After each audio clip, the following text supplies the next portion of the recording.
President Trump's fight against birthright citizenship continues as the Supreme Court considers the case in its new terms, but South Florida immigration groups are weary of the potential outcome. D.C. Bureau reporter Devasna Bisindio is at the Supreme Court and has more.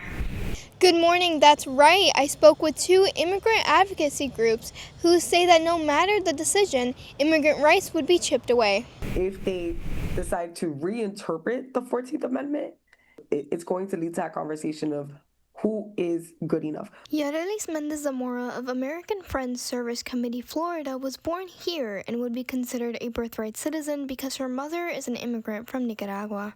Yarelis says she and many immigrants in South Florida are worried about what the Supreme Court case would mean for future immigration issues such as TPS and student visas. Florida really is, especially when we're talking about South Florida, really is an international demographic.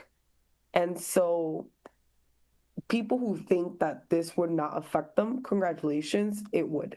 While the lower courts have blocked President Trump's executive order challenging birthright citizenship, over a century of legal precedent may be overturned if the Supreme Court sides with the administration. According to the American Immigration Council, millions of U.S.-born children would be at risk of being denied citizenship, creating a vulnerable, stateless population. I wouldn't put it past them to pull out all the stops in order to see through their immigration agenda. Adriana Rivera is the communications director of the Florida Immigrant Coalition. She says the organization is educating immigrants on the purpose of the 14th Amendment and what the different branches of government are legally allowed to do.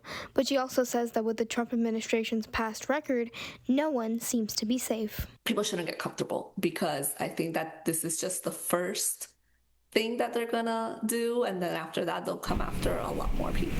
Now, this isn't the first time that the Supreme Court has ruled on birthright citizenship. They've agreed to hear this new case. However, they haven't scheduled it on their calendar as yet.